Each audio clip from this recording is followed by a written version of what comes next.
नमस्कार, मैं इस वक्त औरंगाबाद ज़िले में हूं और आज हमारे साथ में बात करने के लिए बहुजन मुक्ति पार्टी के प्रदेश अध्यक्ष A.K. अम्बेडकर साहब हैं और जो राष्ट्रीय पिछड़ा वर्ग मोर्चा के द्वारा जो भारत बंद का आह्वान किया गया है उस संबंध में मैं जानने की कोशिश कर रहा हूं क्या बहुजन मुक्ति पार्टी इस भारत बंद में साथ समर्थन सहभाग करेगी, तो इसकी तैयारी क्या चल रही है। सर, स्वागत है हमारे चैनल पे। धन्यवाद आपको और आपके चैनल के समस्त लोगों को।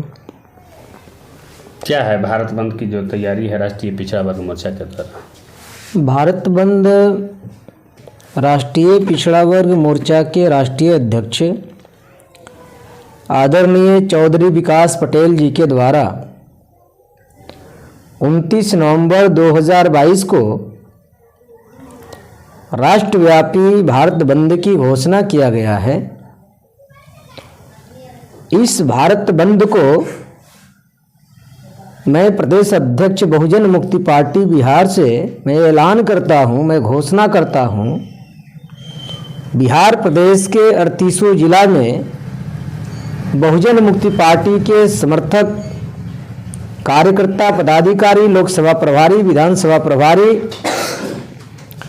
जिला यूनिट के कार्यकर्ता पदाधिकारी, तमाम लोगों को यह निर्देशित किया जाता है कि पूरी ताकत और शक्ति के साथ में 29 नवंबर को भारत बंद में साथ हो समर्थन करने की मैं आज एक घोषणा करता हूं और अपने कार्यकर्ताओं से अपील करता हूं कि पूरी ताकत के साथ में तैयारी करें और तैयारी करके 29 नवंबर को रास्ते पर आकर पूरी चटानी एकता के साथ में भारत बंद को सफल करें।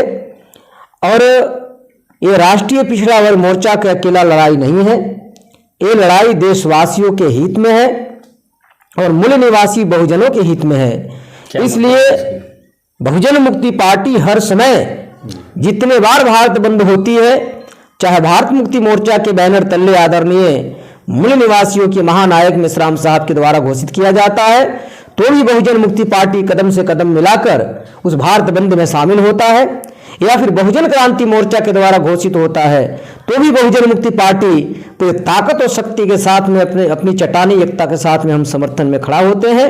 और आज राष्ट्रीय पिछड़ा वर्ग मोर्चा के माध्यम से भारत बंद की ऐलान किया गया है, तो उस ऐलान में भी हम लोग साथ हो समर्थन की घोषणा करते हैं और पूरी ताकत के साथ में जाएंगे।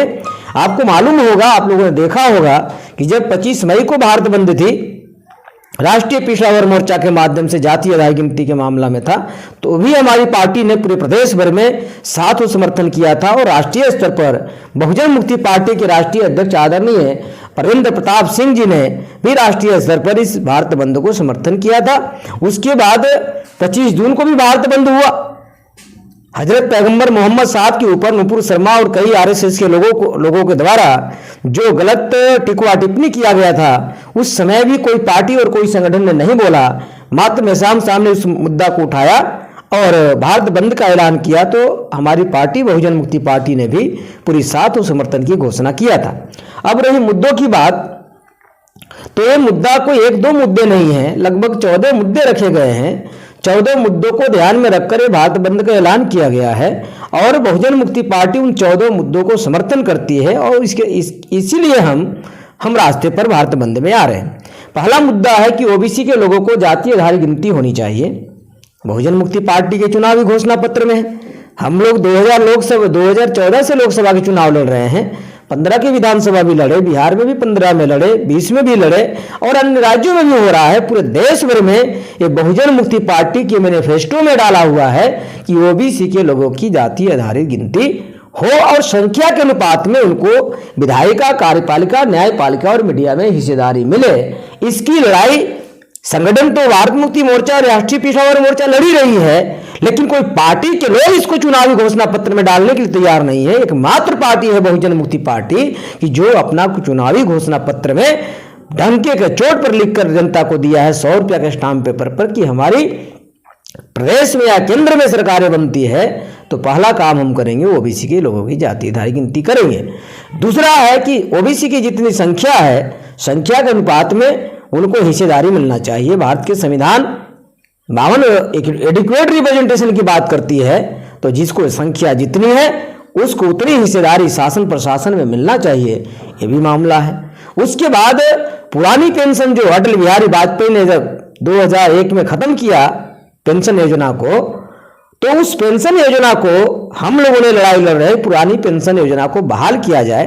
और अगर कर्मचारियों की योजना खत्म किया गया पेंशन योजना, तो फिर नेताओं को क्यों नहीं खत्म किया जाता है? विधायक होते हैं, पूर्व विधायक होते हैं, सांसद होते हैं, पूर्व सांसद होते हैं, मंत्री होते हैं, जितने राष्ट्रपति से लेकर के राज्यपाल से लेकर के मुख्यमंत्री तक का जितने पेंशन मिल रहा है वो सबको पेंशन बंद हो जाना चाहिए।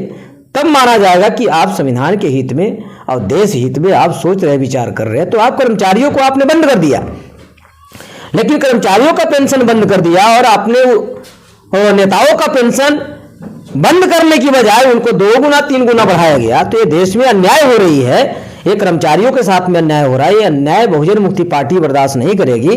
इसलिए हम लोग इसका लड़ाई लड़ रहे हैं कि पुरानी पेंशन योजना कर्मचारियों की बहाल हो, और अगर नहीं सरकार करती है तो ये लड़ाई हमारा तेज रहेगा, और ये हमारी चुनावी घोषणा पत्र में भी है।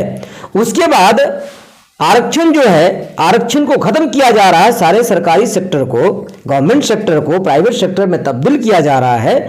बहुजन मुक्ति पार्टी कहती है कि प्राइवेट सेक्टर में भी जनसंख्या के अनुपात में लोगों को हिस्सेदारी मिले। ठीक है, आप निजीकरण करो, आप करना चाहते हो कि राष्ट्र की उन्नति होगी निजीकरण से, ठीक है, करो आप, लेकिन जो संविधान में लिखा हुआ है सर्विस सेक्टर में, गवर्नमेंट सेक्टर में जिस प्रकार से जनसंख्या के अनुपात में रिप्रेजेंटेशन है, उसी प्रकार से निजी सेक्टर में भी, प्राइवेट सेक्टर में भी जनसंख्या के अनुपात में एससी एसटी ओबीसी के लोगों को और माइनॉरिटी के लोगों को हिस्सेदारी मिलना चाहिए।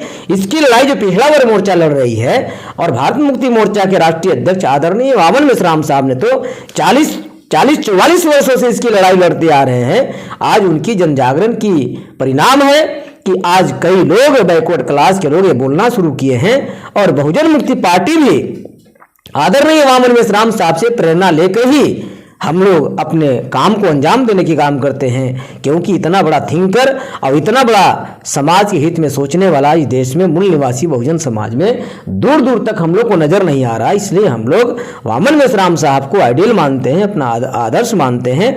हमारे वो सामाजिक गुरु भी हैं, और सामाजिक गुरु के साथ साथ में राजनीतिक गुरु भी हैं। हम लोग को हर समय वो मार्गदर्शन करते रहते हैं समय समय पर, और इसलिए हम लोग उनको अपना आइडियल आदर्श के रूप में मानकर आगे चल रहे हैं। ऐसे 14 मुद्दा रखे गए हैं। उसके बाद मुसलमानों के साथ में जो अन्याय हो रहा है, 18% अगर मुसलमान देश भर में है तो मुसलमानों की आंकड़ा इकट्ठा किया जाए, और आंकड़ा इकट्ठा करके विधायिका, कार्यपालिका, न्यायपालिका और मीडिया में, शासन प्रशासन में मुसलमानों को भी जनसंख्या के अनुपात में हिस्सेदारी मिले, वो भी मुद्दा रखा गया है। किसानों का एमएसपी वाली जो कानून था, आज तक भारत सरकार ने नहीं बनाया। 3 काली कानूनों को रद्द किया गया था, वो वापस लिया, लेकिन एमएसपी मिनिमम सपोर्ट प्राइस का जो कानून बनाना था, किसान जो मांग कर रहे थे, आज तक केंद्र सरकार ने नहीं बनाया है। यह इस मुद्दा पर भी भारत बंद किया जा रहा है। तो बहुजन मुक्ति पार्टी भी इसको चुनावी घोषणा पत्र में डाली है, तो इसलिए हमने इस मुद्दा पर भी हमारा खुल्लम खुला समर्थन है। उसके बाद 2020 में नरेंद्र मोदी की सरकार ने लगभग 44 लेबर लॉ को बदल दिया, और लेबर लॉ को बदल करके फिर से बंधुआ मजदूरी प्रथा में हमारे बहुजन समाज के मजदूरों को लाने की कार्यक्रम शुरू हो गया। इसके विरोध में भारत बंद हो रही है। इसी मुद्दे पर भी बहुजन मुक्ति पार्टी ने समर्थन की है, और ये तो बहुजन मुक्ति पार्टी के चुनावी घोषणा पत्र में है। सैकड़ों लेबर लॉ बाबा साहब अम्बेडकर ने बनाया था, और बहुजन समाज के लोगों को जो बंधुआ मजदूर बनाकर रखा था जमींदार, ठेकेदार, और सरकार ने उस बात को रोकने की काम किया हम लोगों ने।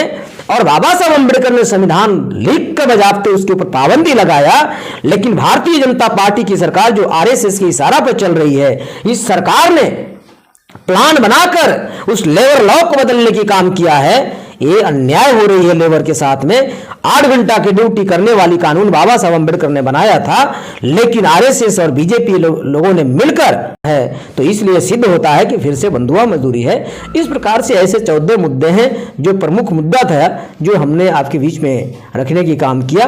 ये 14 मुद्दों को आधार बनाकर भारत बंद किया जा रहा है। मैं अपने बहुजन मुक्ति पार्टी के बिहार प्रदेश के समस्त बिहार प्रदेश स्तरीय जितने पदाधिकारी हैं, लोकसभा प्रभारी हैं, विधानसभा प्रभारी हैं, जिला कमेटी के पदाधिकारी और कार्यकर्ता हैं, प्रखंड के हैं, अनुमंडल के हैं, गांव स्तर तक हैं और इसके सदस्य हैं, मैं तमाम लोगों की इस मौके पर आज अपील कर रहा हूं कि आप लोग पूरे झंडा डंडा बैनर के साथ में मजबूती से तैयारी करें और भारत बंद में जैसे ही राष्ट्रीय पिछड़ा वर्ग मोर्चा के लोग रास्ते पर उतरते हैं, आपका बहुजन मुक्ति पार्टी का अग्रणीय भूमिका होनी चाहिए पूरी झंडा बैनर के साथ में। इस मौके पर मैं अपने कार्यकर्ताओं को ये आज अपील करता हूं। धन्यवाद।